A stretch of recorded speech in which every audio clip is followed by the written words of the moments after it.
always books from afar. She was able to read different books and show off to a friend how she got this book from this place or the other place. This was her norm. And guess what? She lived in a community that was surrounded by her father's family. This was the norm for her neighborhood. This is what she heard in her neighborhood. She heard women and children crying at night because the fathers were beating the family. When she was 16, her mother died. She was the last one left home at this point. Her brothers had left home who were older than her. Her sister had left home who was older than her.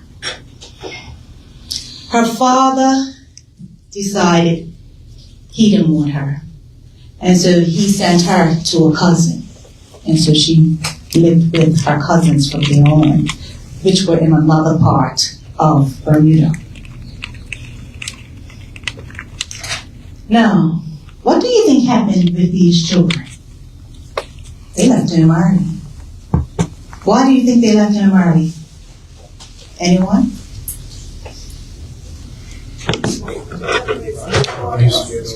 Yeah, to escape the abuse, right?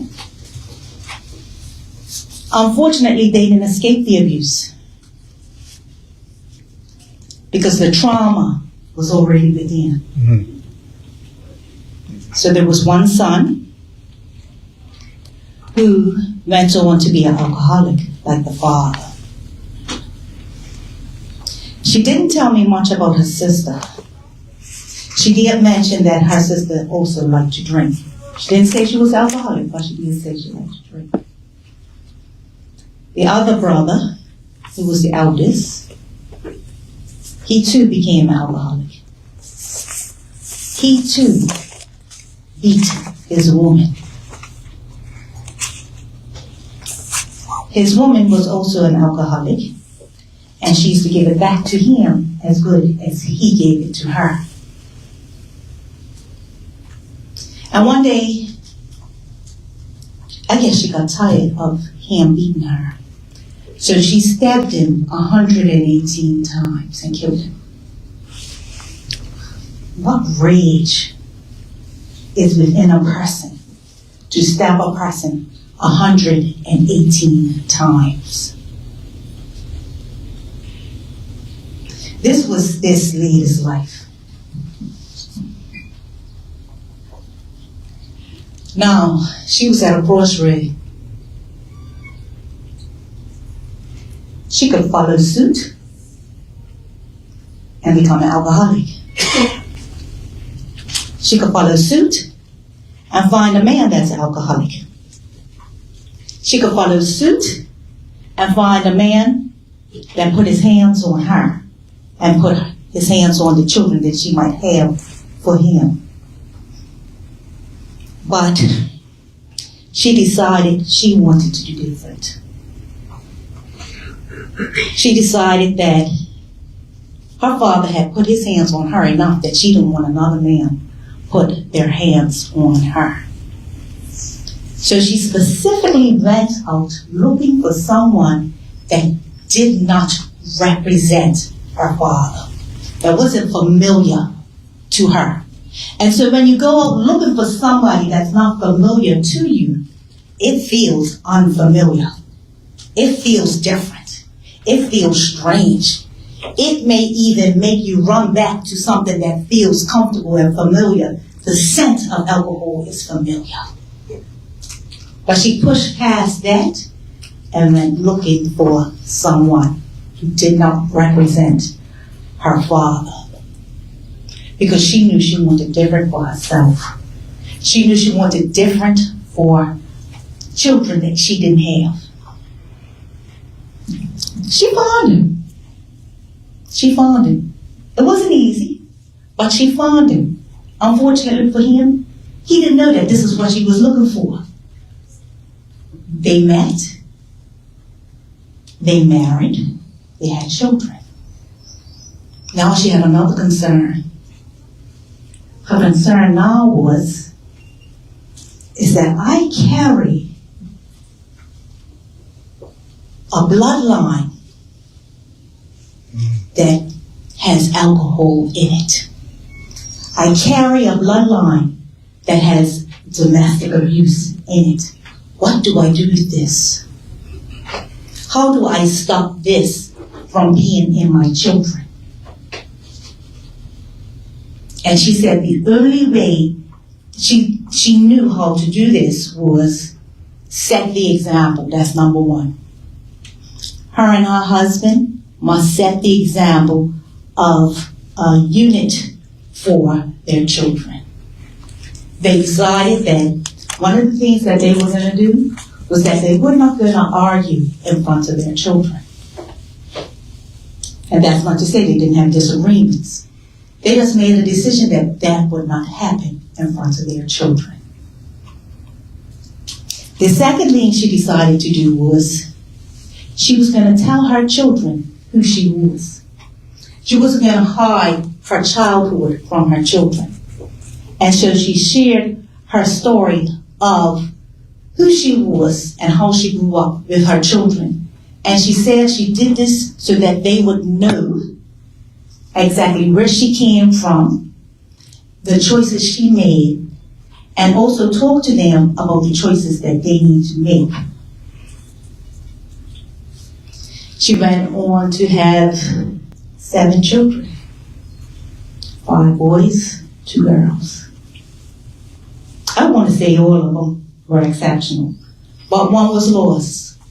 One decided that he was going to become an alcoholic and beat his woman. This is my grandmother's story. I have known about abuse since as far back as I can remember, because she told me her story.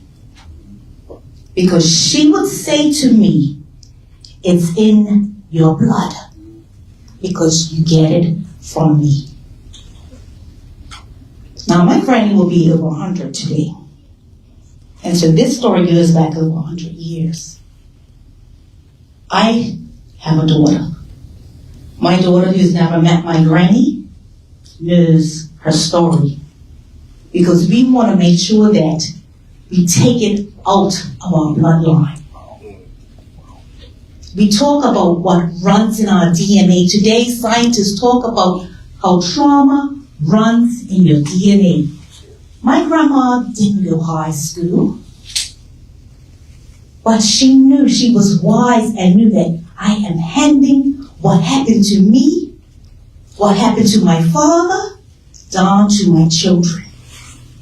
And trauma runs in our DNA. And as my granny would say, through your blood. And so it is incumbent upon us to have these conversations with our children about the trauma that we hold, that we have passed down to them unintentionally. And have those true conversations with them so we can sit down and say, hey, this is what I'm giving you. And this is what I don't want to see repeated in you and your children. When we see the behaviors coming up, we can say, hey, you know what? This is what I see in you. Let's talk about how we're going to move away from that. Because we don't want that to continue. I can sit down with my daughter and not only talk to her now about what's come from me, but because we are close, I can say, these are behaviors that I also see coming from your father's side. And she can say to me, I saw that in myself. I peeped that in my own self, and I'm working to release that off of me. And so it's important that we teach our children who we are. And it's important that we have conversations and connections with our children. And what I find in my line of work is that a lot of parents get in a space when they're in an abusive situation because so much is going on. They're so concerned with the abuse, unfortunately. They're so concerned with trying to please and appease the abuser that the child gets neglected. And when a child gets neglected, this is now prime territory for someone who is preying on children, and I'm not talking P-R-A-Y, I'm talking P-R-E-Y, to infiltrate and get to that child. Whether it's gang members, whether it's someone who is a pedophile, whether it's someone that's grooming your child for some other untowards. So it's incumbent upon us as adults to ensure that we pay attention to the children, that we get ourselves out of messes so that we can put our focus on ourselves and our children. Because as the adults, we can say, oh, the children are doing this, the children are doing that. Well, why? Why? What did we do to facilitate their being like that? The fingers get pointed back at us. And so we must take a stand when we see stuff that's going on in our community. When that person is a family member of ours, when that person is a godchild of ours, it is incumbent upon us to have those conversations and not just stand aside and not do anything. It's incumbent upon the men in Bermuda to stand up and be men. To stand up as leaders, as heads of the family, even when you're not in the household. You still have a responsibility as a head to those children that you fathered. It's important that you take them under your wing and that you teach them godly principles and that you teach them morals. Because without that, someone else comes in and teaches them morals, which could be absolutely wrong.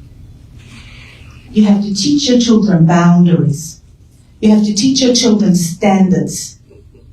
Because if you don't, someone else will come in and teach them a boundary and teach them a standard. And that person may end up in an abusive relationship because they've been taught that this is okay.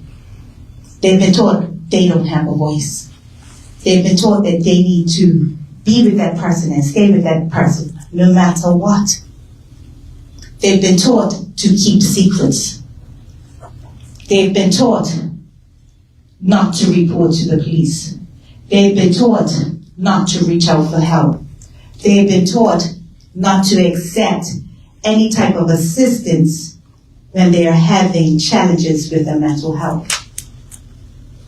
There's a statistics that states that children who have been exposed to intimate partner abuse have mental health rates at a higher level than a child who has been directly abused.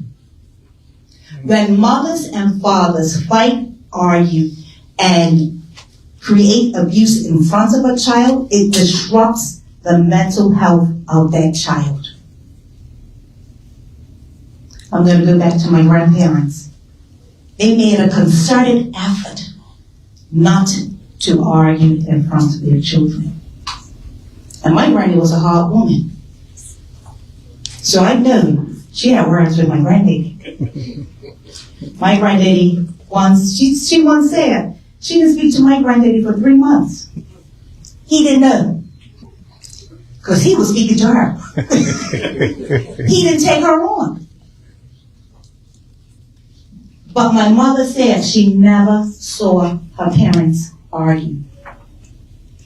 And I asked my grandmother one day, how do you stay with a person for over 50 years? And she said, when you have a disagreement, you work it out. And they worked it out behind closed doors. They worked it out. And sometimes that workout took 3 months. But they worked it out, right? And so it's important that you partner yourself with someone that you can work it out with amicably. Someone who's not going to call you out of your name.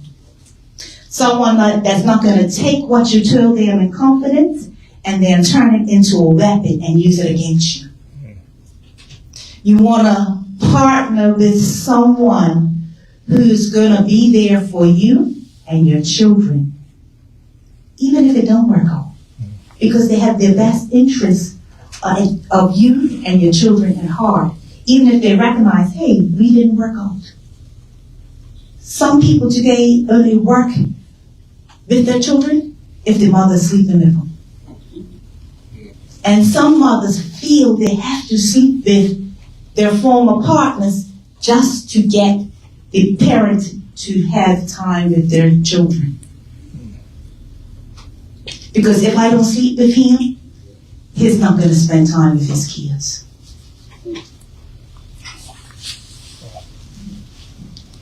So Bermuda has our motto. What's our motto?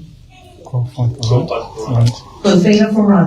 which means whether the fates may lead us, right? We can't leave it to fate. We can't leave it to chance. We must be purposeful. I feel we need to change our motto. We must be an island that is purposeful. We must be an island that is focused. And we cannot lead it to chance. We need to establish a blueprint and follow that. I want to thank you for your time. Whoa.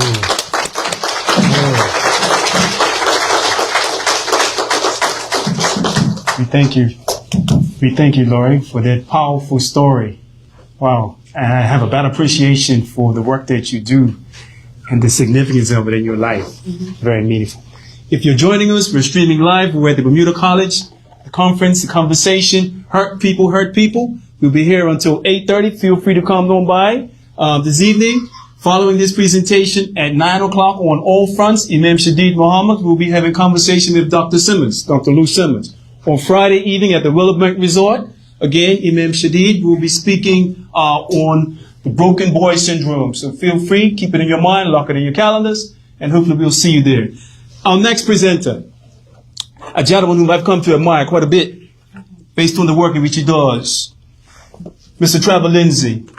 I understand Mr. Lindsay has been in the field, telecommunications, for over 30 years, started with the ZBM, and now I like to think that he keeps it real, not just the R-E-E-L, but the R-E-A-L, because we get updated on information and things that transpire quicker than regular media. We really do. And so, Brother Trevor, we want to bring you to the mic, and we would like for you to share with us the things that you do and what you see front and center. Thank you, sir. Thank you. 1, 2, 3. 5, 4, 3, 2, 1. There we go. Thank you. Let me first of all correct when you made a statement of worshipful one wolf being in the drug court from 2013. It was 2010 because I was one of his recipients. Okay. And it was 2010, August 2010, 15 years. I've been clean, and I want to thank the drug treatment court. He was magistrate then, but Justice Wolf that saw something in me that I didn't see in myself, and he pushed me in the drug treatment team, so they are a benefit to Bermuda. Thank you. Whoa. I watched a presentation last night at the Pier 6, and some young people talking about the gang, knife, gun violence that we see and they are experiencing. Our young people are experiencing stuff that, well, we all been through trauma. All of us traumas are different, but trauma is trauma. But they are experiencing stuff that we've never seen before. You know, they can't even move certain spots, certain places they can't move. And young 14 and 15-year-old, I can identify with it because I came from Cool Street, carrying knives. I had to carry a knife because I was small, I was short, and I saw on the streets that individuals came at me. I was taught, if you open that blade, use it. That's what I was told. That was my upbringing, coming from Cool Street. But our young people are now saying they've had enough. They talked about the stigma of snitching. Snitching is going to protect and help that person that is the perpetrator. You see, even we see with some of this trauma that prison is saving some of these young men's lives. They committed an offense and they have to pay for their offenses. So prison is going to save their life. But I want to give hats off to the National Security Ministry and the gang reduction team on their presentation last night. So things are happening. We might not see it, but things are happening. You can watch it on TNN. I'll give myself applause. Last night. Watch it and see what you get from it. But I want to talk about what I see. I see, I'm out there. I see the road deaths. I see the accidents. I see the carnage. I see the gun violence, the shooting. And it is bad. What's coming on the pipeline now is that, and my ear is in the street. That's another thing that I have an advantage of from whence I came. My feet are in the street. I have a lot of sources. A lot of people say stuff and I hear stuff. And our young people are hurting. So let me give you an example. I shoot your brother. I go into Hardy or I go Westgate. These young people, all they want to do is inflict pain. So they can't get me. This is what's coming. Excuse me, this is what's coming. Believe me, this is what's coming. They want to inflict pain. So they're now feeling no way to shoot your father, your mother, anything that is dear to you, they're coming for you. You see it with 3 women in the last so many years. Just as 3 women being shot there. Who would do that?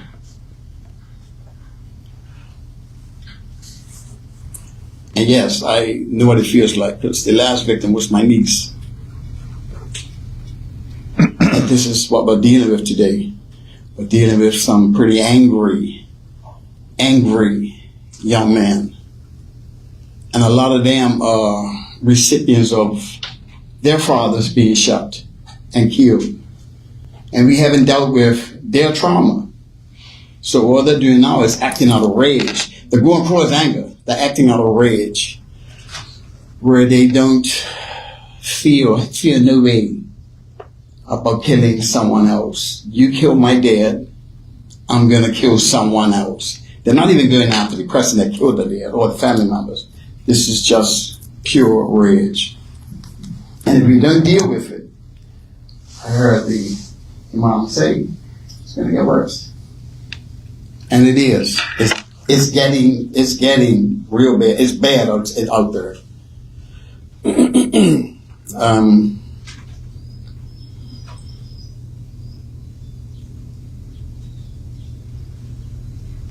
Where I see this going now is we have so many guns in our island. 10 years ago, we had maybe 10, 11, 12 guns, and they would be shared around. But now, smuggling guns, and I know about that too. not guns, but smuggling drugs, because that was a lifestyle I was involved in. Smuggling, selling. I come from the hood. I come from all of that. So I'm talking from my own experience. But smuggling guns now is big money. Selling of guns is big money. 10 grand, guys will pay for a burner. That's what they call it. And then the ammunition. So it's about the money. The same individuals that are smuggling the drugs are now smuggling the guns. It's big money. Whose hands they end up in, that's pretty problem-bloody. How do we stop it? I ain't got a clue. I don't know how to stop this because it's like a cat and mouse game. I remember from my own experience in selling drugs. We see them when they come, we move a certain spot. Cat and mouse. You get away, you get away, you get away, one day you get caught. It's the same way as what we see now is individuals are getting caught, but one gets caught, 7 more come in. One gunman off the street, 7 more are coming in. How do we get to our young people to tell them, to really direct them? And yes, we heard our men have to take the rightful place, and they do. But how do you get to those young men, those fathers that have been killed? They're fatherless. We have, over 80-something, over 90-something individuals that have been shot dead with 3 females. 99% are young black men. 1% of a Caucasian color. And these guys have got no fathers. I know what it's like to fatherless, and I shared with him 2 days ago, or yesterday was it? About, that word was foreign for me. To use the word dad was foreign. I have a stepdad, and all he done was beat me. I was married to my mom, and he beat me for everything. And I guess in treatment I learned I must have looked like my father. So every time he saw me, he saw my dad. Some stuff comes back to my memory about my childhood. I can remember at one point, I was probably 11 years old in an apartment down St. George, and he came in drunk, he woke me up, he took me in the bathroom, and he shot a gun right across my head. It took me a while before I remembered it, but that was a traumatic experience. I used to sleepwalk. I remember pulling down the window and was climbing out in my sleep. Thank God for my sister that was younger than me that stopped me. But you talk about trauma. Yeah, I know all about it. And these things have adverse effects. The abuse I got, I turned around and started abusing myself. I abused women. And the reason why was because my mom never defended me when it came to my stepfather, because she was abused. So I started abusing women. I can have a relationship with a woman, an intimate relationship with a woman, and have no feelings for her. That's a form of abuse. I had to come to terms with my behavior. I had to look back at the root cause of my behavior. And that's what we need to do with some of the stuff we see going on with our young people. We need to look at why and what's caused it. Just like how I had to look at my life and the stuff I did in treatment. Treatment was good for me. I learned about me. I learned about what made me who I am. I heard about, and the Shears has talked about spirits that are on our families. Alcohol, abuse. Some men physically beat their wives, beat their girlfriends. Some girls are so used to it that that's the type of man they look for. It's a spirit. Okay? They've seen it in their parents, they've seen it in their mom, so that's what they think is the norm. So they look for a man, they attract a man, not look for, they attract a man that has the same spirit. A spirit of murder, I know what that's like because I come from a generation, 3 generations of members of my family killing someone. So I know what it's like. I know what that rage is like to want to kill someone. I used to carry knives, 3, 4, 5 knives on me.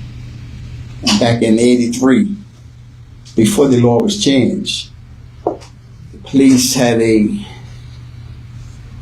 guess it was a memo. Whenever they saw me, just take the knives off me. Just take the knives off me. I have a long kitchen knife, another short knife, a hatchet in my back, and if I had to use it, I'm going to use it. How do we deal with the trauma that our young men are dealing with? We have to address it. Bermuda, we have to address it. Because if we don't, it's on our doorstep. It's on our doorstep. We can't get away from it. We can't run from it. We need to tackle it head on. We talked about solutions the other day. And one solution that I'm trying to push for is the trades. I shared with a group of young men, I think it was last week, at the that facility at the Earl Barkley. We're doing construction classes. And I said one way out of this gang activity is work. That is the way out. I've seen it with a lot of our men that used to be, young men that used to be on the streets, that used to be, they're working. They work, they go home. They work, they go home. Year in, year out. You go about 3 years, and then those individuals that they used to run with, don't even see them no more. Because they've changed.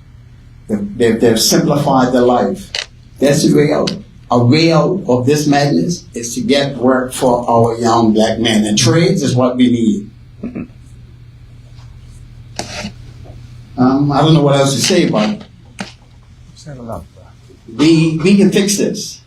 We can do it. We have to do it all together, dude. Not police, not government, not the churches. Everybody need to come together. And let's save our young people. Not just our men. There's got women, young girls that are caught up in the same bully, gang lifestyle. We can do it. Thank you, brother. Thank you, brother. You said a whole lot, brother. You said a whole lot. Eye-opening. Our final presenter, Mr. Darren Bush Barchel, is an educator, a learning engineer, he's a curriculum architect, an educational strategist, also deals with learning technologies. He's a learning technologies coach. Darren has taught computer science in the UK, in China, Brazil, Portugal, Thailand, Africa, and of course, here in Bermuda. He's also the CEO of Great for Learning. As I mentioned earlier, he's a sportscaster, former president of the Boulevard Community Club. He currently serves president of the Southampton Rangers Sports Club. Ladies and gentlemen, brothers and sisters, kindly welcome Darren Bush.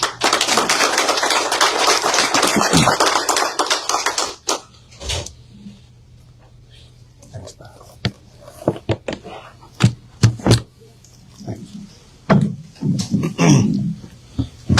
Assalamu alaikum.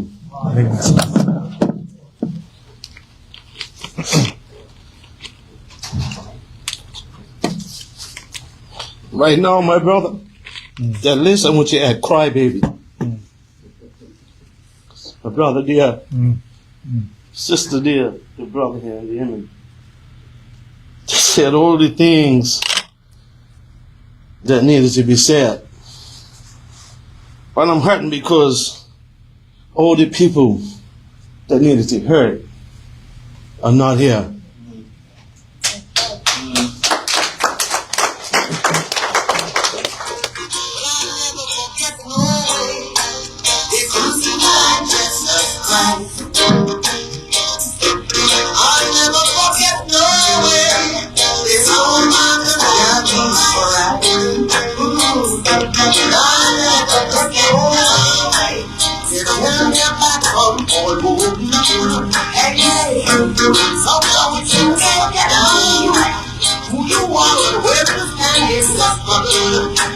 So much to say, so much to say.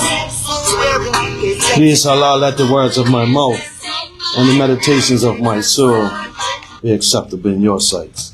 For as I serve you, then I will be humble, and man will listen. When my brother Ishmael, I have to tell you this, I call him Chain. Fast talking, slow moving, unpredictable Chain. That's before Allah came into his life. And when Ishmael asked me in the marketplace or in the shopping center or the parking lot if I would take part in this, and I didn't think twice. Usually I called my wife, and I didn't. I said, yeah. And the minute I said yes, I made up my mind that I was not going to go to Webster's dictionary to find a meaning of heart. And I also made up my mind that I wasn't going to go to a chat box or to some AI platform to find out what heart was. Instead, I went to the street corners. I went to where our young brothers are, and I talked to them, and I asked them. And they had so much things to say. And right now, they have so much things to say. What is hurt? How and why do hurt people act on their pain to hurt others? How do we help these hurt people? Has anybody ever been awoken in the dews of the day or early nights with cramp? All the people with gray hairs laughing. Because about last week, I awoke somehow in the morning and my wife heard me weaning. And she said, what's the matter? And I had this cramp.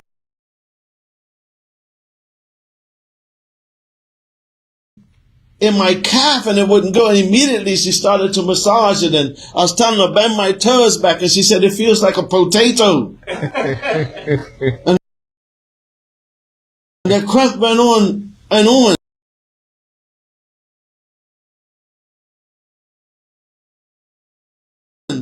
And I prayed, please, Allah,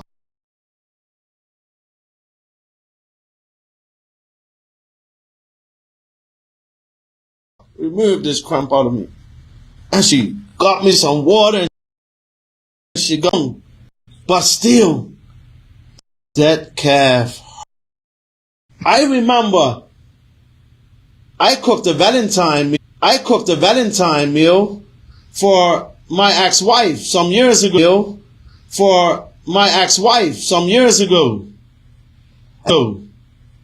I was so proud of it. I went to the shop. I got the best piece of salmon I can get. I found fresh broccoli and carrots and potatoes. And I decided that I was going to make this special Valentine's meal. And she was tired and she was in the living room or in the bedroom, if I remember, watching TV. And I sang over this meal, and I loved, and the love that I put in this meal, I even had candles and red napkins. And I went out in the garden and got some petals from the rose tree, because we lived on a road called Rose Golf. And when I called her to eat, she was like, just bring it here, I'll sit in the bedroom and eat. And I said, no, come and see what I did for you. Come and share this, with me. And she became enraged and angry. And she took her plate and threw it up in there and broke it and stuff and all over the place. And for half an hour, I sat on the floor and cried as I picked up the broccoli and the pieces of the plates. I was hurt. See, there are different types of hurt. There's physical hurt. There's spiritual hurt, psychological hurt, verbal hurt. There's all types of hurt, relational hurt. Why are our young black brothers hurting? And why they in turn hurt others? You know why? Because they never forgot to know that their fathers are not present in their lives. They never forgot to know that they're being raised in single families by mothers. And I'll never go on record and say that a woman cannot raise up a male child. But I will say that every male child needs a male in their life as an example, as someone to look up to, as someone to give them that male influence. And our young black men are missing those type of men.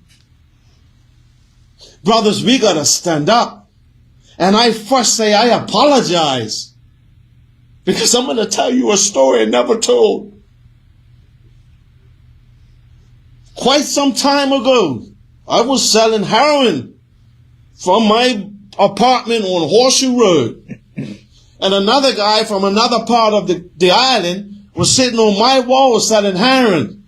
And that brother right there in white, alhamdulillah, you stopped me from killing him that day, brother. And I thank you. You remember, don't you? And 6 months later, I left Bermuda, retrained myself, became an educator. Our young black brothers are hurting, because no, they will never forget that their moms are working 3 jobs, and still they cannot afford the iPhone and the Jordans. So they get sucked up by leaders in the streets who gave them a sense of belonging, who gave them a sense of family. Trevor Sparks, I call Trevor Sparks. I sure you remember, brother, because I complained that some years ago, a group of young men, after occasion, and the other press, wasn't us, labeled them the White Wall Game.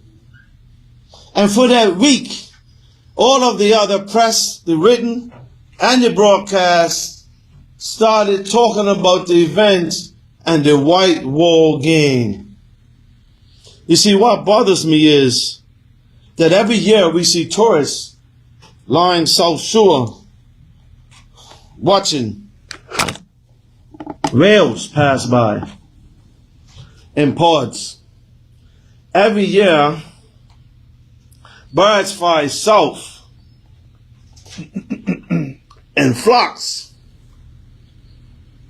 When there's a bitch on heat in the neighborhood and her blood scent, you always see a pack of males. You see, because in nature, animals run together. But when our young black men do it, we label them gangs. Our young men will never forget the inappropriate touching and sexual abuse that they experience from other family members. And they mask it and afraid to reveal it. Our young men are hurting. Our young black men will never forget they've had to endure 12 years of schooling with subjects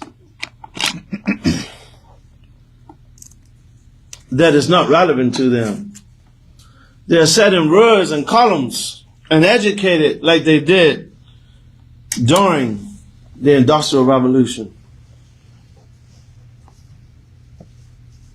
Our young black men are not taught restorative practices so that they can heal their differences. When we were kids, we played marbles. If you got skunked, you had to walk home with your best mate who skunked you, your favorite marble, that jack spinner.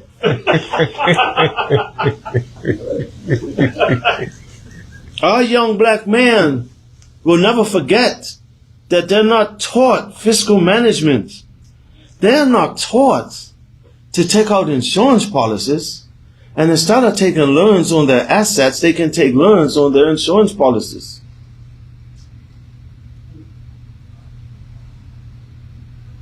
Our young black men are hurt because we took trades out of our schools. Now on a Friday, you see Portuguese, Brazilians, Jamaicans, and the Filipinos, and every other race and every other nationality succeed in our country. I know what it's like to be an expatriate. You see, people, I lived and worked in most parts of the world. It's a beautiful life. They paid my rent, they paid my flights, they gave me a holiday. So what we need to do, folks, is use data, because for those 12 years that our young black men are in school, they start at 3, 4, and 5. We need to access that data early and identify skills and traits and get them going now. That little boy at work, I'm leaning over because I'm got cramp. That young black, I'm about to call my wife. That young 4-year-old boy at work, preschool, should be being trained in some type of engineering when we see his traits are good. Because that little young girl, the way she threw that ball in PE at 4 years old on PHC field with that P, should be being trained to be a top-notch cricket bowler. We wait too long, folks.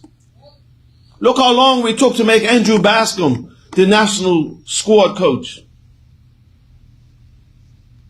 We need to stop. And this is not an attack on you, my brother, nor you, honorable. Redesign our workmen's club. So not really workmen's club, because we're not working. We need to make them NGOs and community hubs to develop our young men and young ladies. We need to get to the root cause of all of this hurt. We need to find out why. We need to start the healing. You know what we really need to do? And I'm gonna be honest with you, I was a bit afraid. We need to go out there in the street corners and sit and talk to our young brothers, because they are so dying for someone to talk to.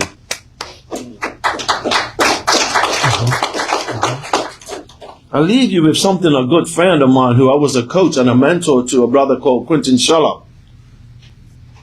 He said to me one day, the village will perish when the neglected child returns to burn the village down. May Allah keep you peaceful, healthy, and happy. Assalamu alaikum.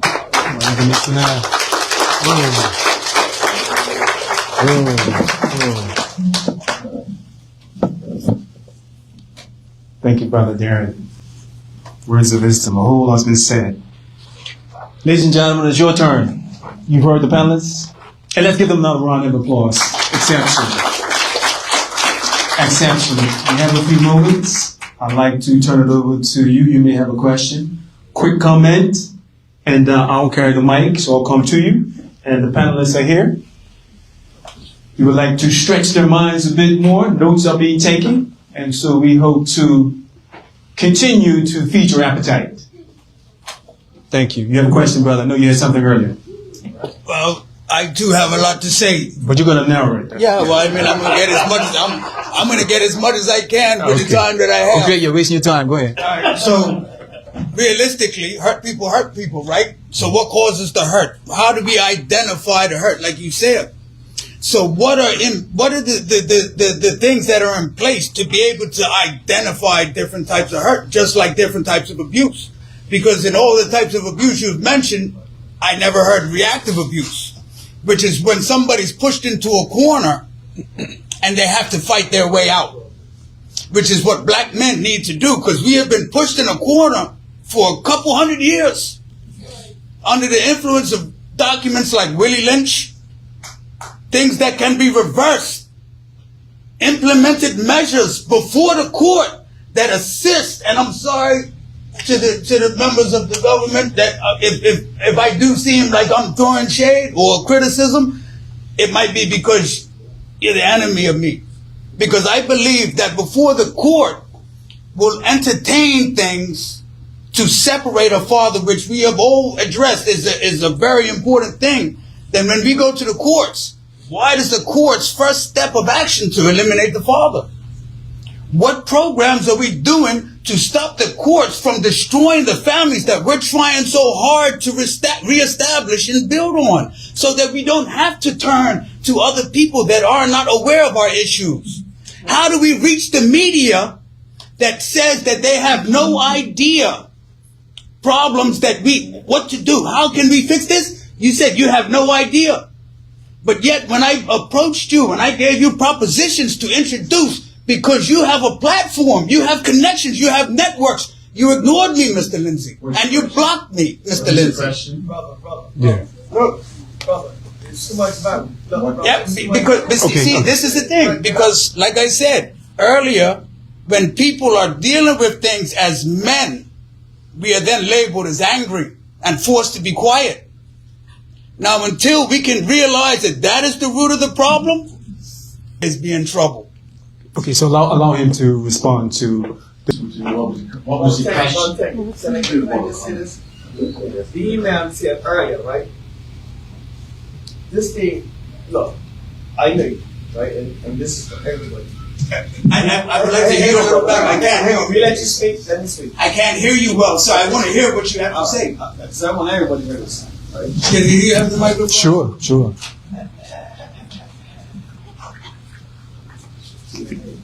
Good evening, everybody. Keep it in context. Yeah. Okay. Sheikh Shadid Muhammad, he said earlier, if you are listening, right, and I've learned a lot from this guy, young Wolf. He done meetings here in Villa that he done travel. He looked at me one day here in court and he said to me, Pickles, and everybody laughed. So I'm coming back here. Here I am now trying to help, trying to give back to the people. He gave me a chance to give back to society. We, as a community, we earn it to these young guys, right? I get what you're saying, brother. I get what you're saying. But what I've learned over the years, right, is that we have to look at a situation, dress back from it, right, ponder on it, and don't attack fast. We have to look at it, or reflect on it, and see how we can approach it without any entitlement, and so you can get a good result out of it. Because sometimes I realize when we attack stuff, we're not going to get a good result. Right? Case in point this evening. Right? I done something, and then after it was done, I had to go back in my little corner and reflect. I learned that from that brother right there. Right? We have to, man in Bermuda, we take a long time to mature. Somehow we take a little longer than women to mature. Right? But we have to start looking at the situation. The situation is that we need to stand up now. Right? These people are there our below brothers and sisters are going to overrun us, and they are not going to have nothing to give to the other generation behind us, behind them. So we have to stand up, be man. What we want to do is start putting workshops in place. I said, don't take none of this out of context. This is just the beginning of many things to come. Yeah. So let's try to keep it in context, okay? Sure. Travis, you want to respond? No. But one of the questions on the table is, if I've heard this brother say, are there any policies or workshops that would be designed for males, per se, for families that can begin to help them to rehabilitate Before the court. prior to court? See, because with institutions like this that take place prior to the court, it also gives the court time to filter through petty, vindictive issues and allow the real resources to go to the real problems. If we can eliminate false claims from even entering the court, we can save resources that are already precious in dealing with real pressing issues. Okay, I think Ms. Shield wants to say something, respond. Sure. So let's be realistic. When it comes to wanting a family to be together, I see. it has to take the part of both individuals want that. If one of the individuals don't want it, it will not work, right? I agree with Now, you 100%. there's also plenty of resources which can take the form of, you might want to go to the Department of Child and Family Services. You may want to go to your own counselor or therapist. Now, what I can say from the seat that I sit in, when it comes to domestic abuse, if there is domestic abuse, you cannot have any type of family mediation because there is an imbalance of power where one party is fearful of the other party. So you can't come together and do any type of mediation and or couples counseling because it's not best practice, because it puts the person with the lesser power in greater danger. And so that person we recommend is that both parties go for their own counsel. right? You get counseling on what your hurt is. The other person gets counseling on what their hurt is. Because the person that's doing the abuse, their hurt's going to be different from the person that's receiving the abuse. You get your own counseling to deal with your own issue. And after that, a decision can be made.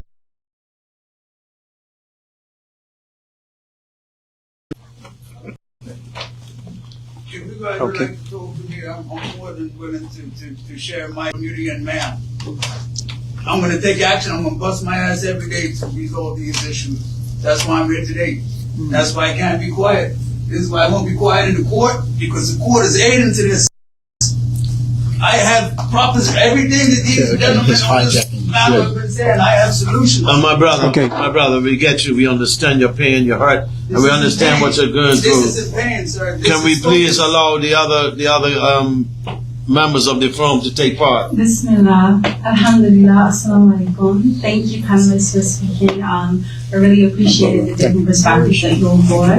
I want to start by saying that, so I grew up in foster care. I was in Bermuda. I am taking action to save my honor. So I just would like for you to explain that to your numbers that I am not. And I know one of the questions was, what can we do as a community to help young people, to help me, to help girls and boys like me? Most of the boys and girls that I grew up with in the group home are either dead or they're in jail right now. Wow. Alhamdulillah, when it comes to my family specifically, something that played an extreme role in our growth and our development. A little bit more background: if you go to Department of Child and Family Services and you ask about you disabled children, at one point nobody wanted to foster us because of our background. At one point, Department of Child and Family Services looked at us like miracles because of who we are today. And I say all that to say that as a community, what helped us most was having mentors, having people there from the community to look at us and say, hey, you guys are worth it. Hey, talk to me about this. Hey, let's join this program. So one of the things that I would say as a community that would be extremely beneficial is joining the Mirrors program, joining programs that are already available, that are struggling in Bermuda, to find people to volunteer and to give children voices. Big brothers and big sisters, we need people to volunteer with them. That's right. Go to Berkeley, talk to the students, like a gentleman said, go to the streets, talk to people.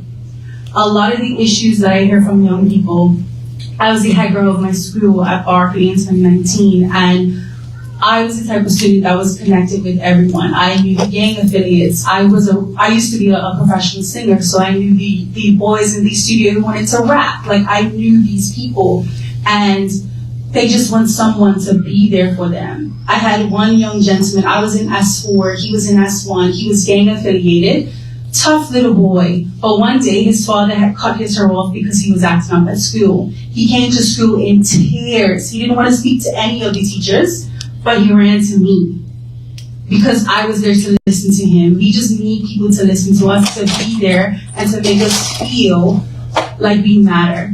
That's what our young people want. That's what our Black men want. It's for someone to be there. And the community we have today is not like the one that our parents used to have. We don't have that community feeling. I'm telling you that as a young person. I can't go to my neighbor. I don't know who my neighbor is. I wasn't taught to do that. Alhamdulillah for Islam, I know that now, but as a regular young person, we don't have what you guys used to have, so we're calling to the community to be there for us. Thank you.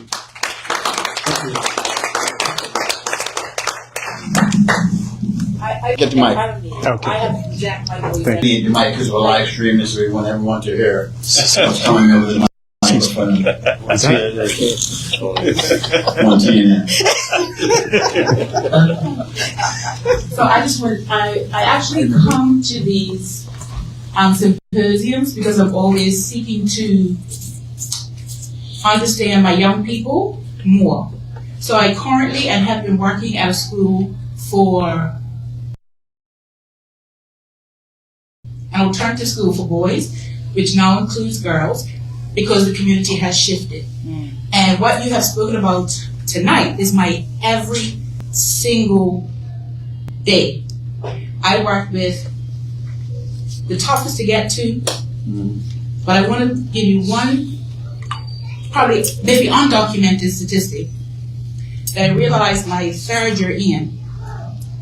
Every single boy that was at that school had an absent father. Every single one of them, either dead or just absent. And the girls had an absent mother. So a lack of the parent makes a huge difference. My children are angry every day. I want solutions. There are things in place. I want to make this point too about men. They definitely need to step up. So I heard it 3 or 4 times, but they really do. They really have to be in place. Even if they have girl parents, the men in this community have to step up. There was a event up at Northfield maybe 2 years ago now where they were calling for all men to come. And I sent my significant other, and I said, take your son, because it's not my son, I don't have any children.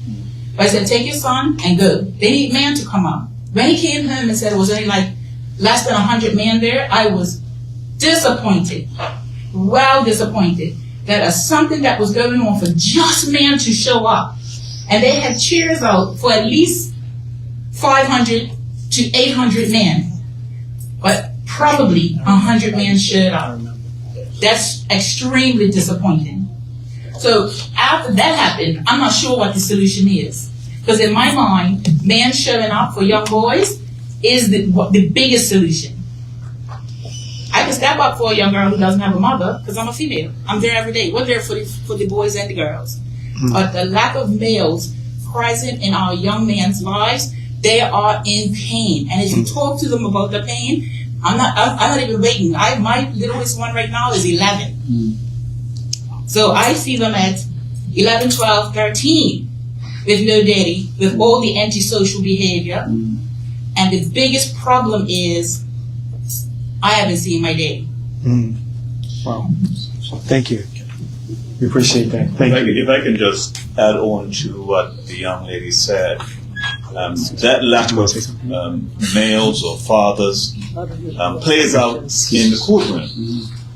So in the courtroom, as you can appreciate, a lot of young males do appear. It's a most disturbing situation for me every day to see young black males either in the dock or about to go into the dock. And many of them being charged with rather serious and heinous crimes. And invariably, whether it be the first appearance, third appearance, sentencing, trial, invariably, the only persons you see supporting or providing any support are female. Who will be mom, grandmama, auntie. Rarely do we get to see a father or uncle or a male cousin in the courtroom. So yes, we have failed in that respect. And you can see the look of sadness mixed in with anger of the young men as they are being escorted to escape. And if only males, I think we all can agree, we would shift the dynamics of our society. One of the most value out of my job, but there's one part of my job which I absolutely hate, and that is locking up young black males. Now, the law tells me that I should incarcerate certain individuals, and I only hope that once they've done their time, that they would be rehabilitated and they come out and they have been deterred from committing crimes. Unfortunately, in many situations, that does not happen because they get let out of prison and they go back into the dysfunctional environment which created the problem in the first place. And again, in those situations, the male is not in. And I think we need to grapple with that. I think we as a society, we as men in this community need to take it, the bull by the horns and say we need to change the trajectory of our young men. They are a reflection of us. They are a reflection of what we have not been doing for them over the years. And now it's generational. One of the saddest stories I have and unfortunately plays out quite often, is when you see in the courtroom, all dressed in orange, grandpa, daddy, and son, 3 generations of criminal behavior. And it just doesn't happen once.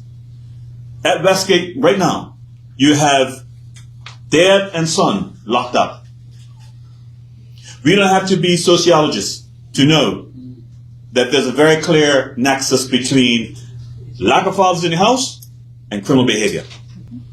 And that's where we had to have that conversation. And let me piggyback on what Justice Walker said, because the number of men that are dying, young black men, if it's not gun violence, it's night violence, it's road traffic fatalities. So we're losing men on a serious rate, and it's leaving, and I should know of all people, it's about 15 to 1. 15 women to 1 man. Right here in this little island. And the greater the population, the bigger the number. So that just exacerbates the issue even more. There are 15 women to 1 man. I used to use that for a different, and we're not going to go into that, but I used to use that for a different reason. I'm not even going to imagine. I have an issue with a woman, Kathy Led, I'm about 14 hours I can go from. But I'm being honest. That's the issue that we're having. So we, as men, well, we heard it. We got 1, 2, 3, 4 men sitting here, 5. And that's a cry. We've dropped the ball. We've dropped the ball.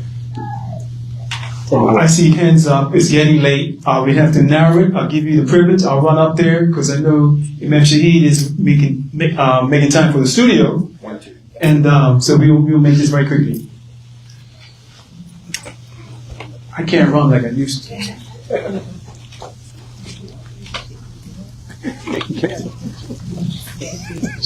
Good evening. Thank you very much. I just have a question for Justice Wu.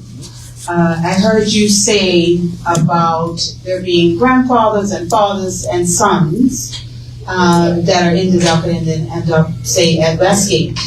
So what is in place up at Westgate for these persons that have these trauma histories?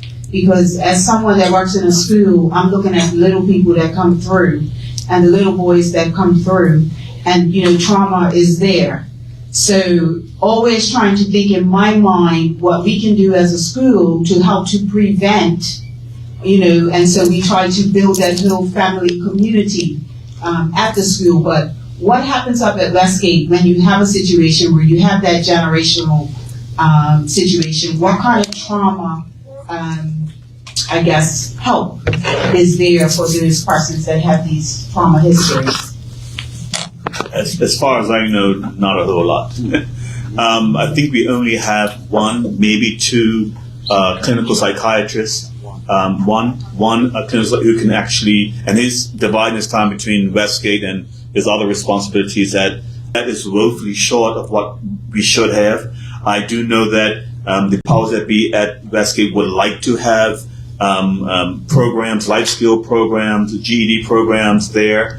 Resources are really tight, and so that's not taking place as much as it should do. But also, the biggest problem, for I understand, is that a lot of young men up there, they just want to do their time. So they don't want to engage in programs that are actually going to assist them. Give them my 3 years, and I'm out. And so it's that mindset that going in, it's like, I don't need to grow at all. I know I'm going to be out. If I got a 3-year sentence, I know I'm going to be out in a year and a half anyway. I'm going to go up there with my boys, sit off for a little while, and I'm going to leave.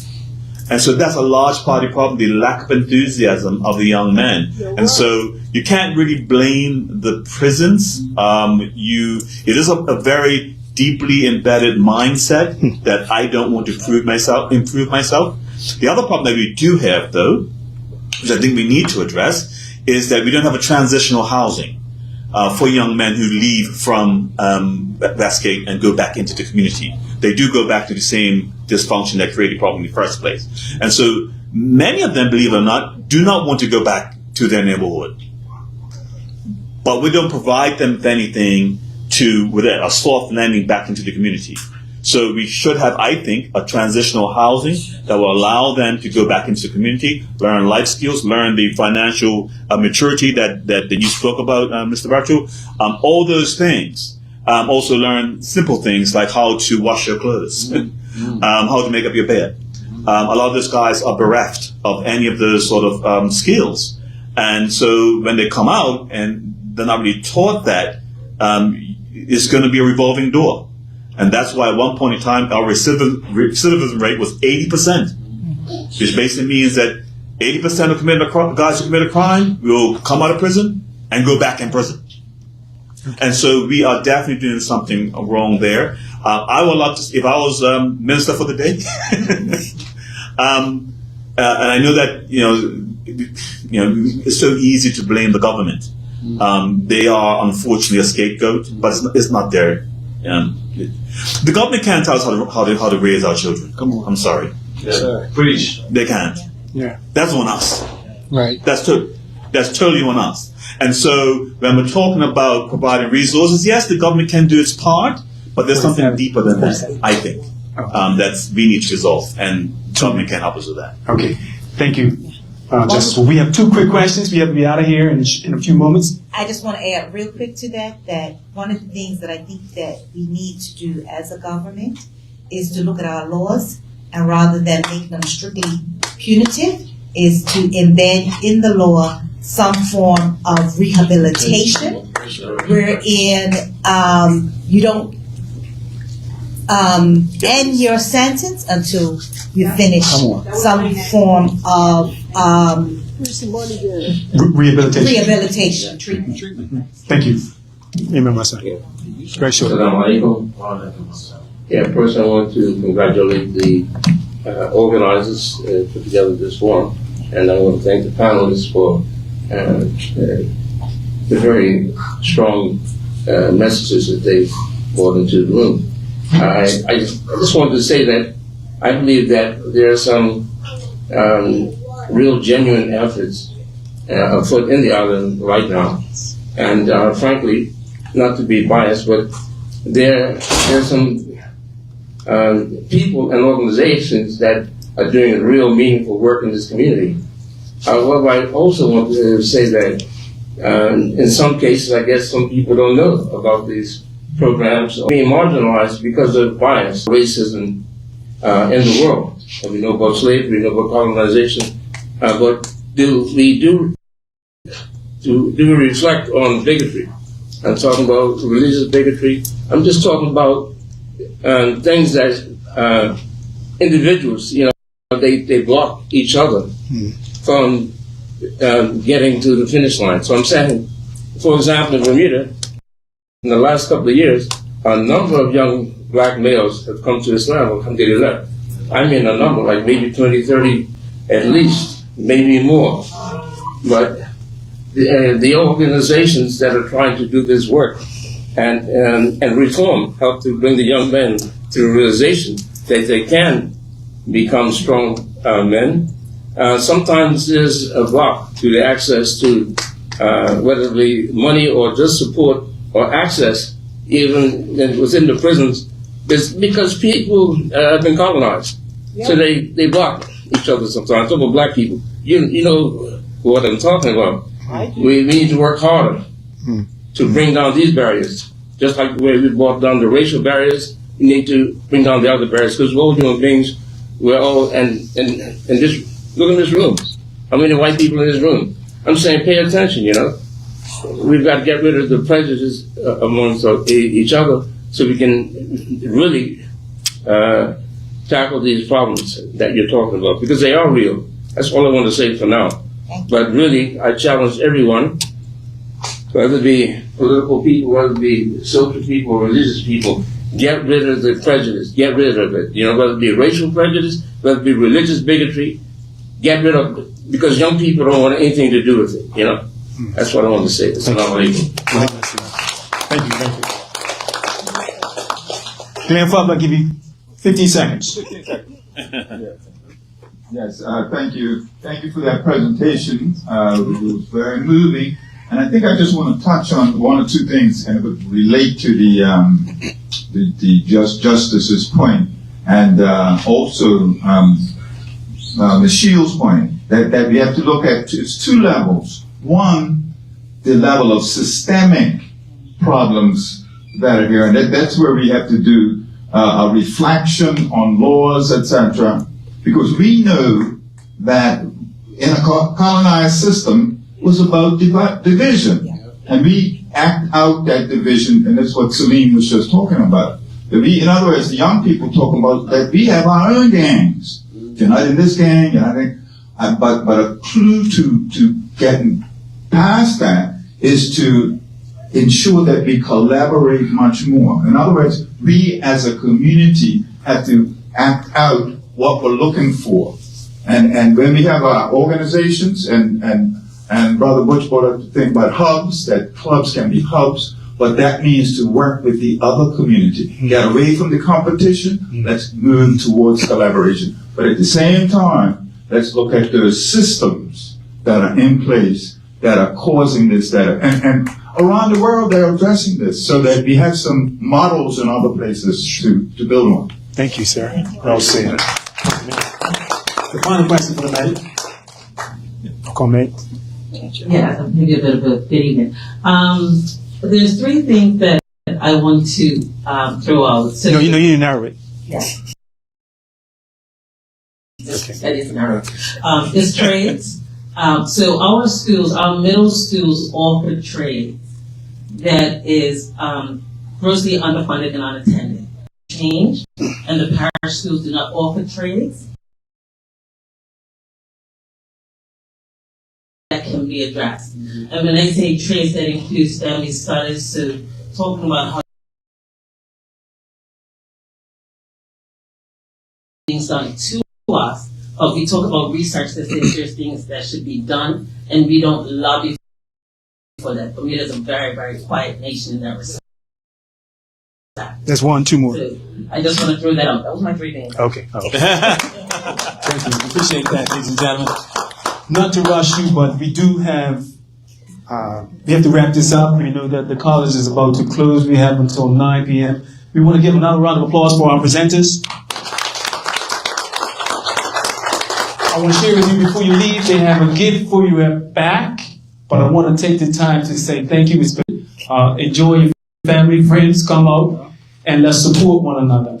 I also want us to leave, I don't want us to leave without remembering, we're talking about hurt people, the genocide that's going on in Gaza, in Palestine. Please keep the Palestinians in our prayers, as well as others who are around the world being tortured. Hurt people. This is a part of the struggle. We thank you again for coming out. Care for yourselves, travel safe. May God bless you. Assalamu alaikum. Good night, everyone.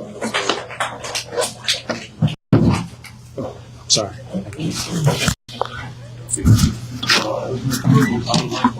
How can this not come to me up when I started? I was going to say what they do is they have into the process of right. So they don't have a right to refuse. But it's the process.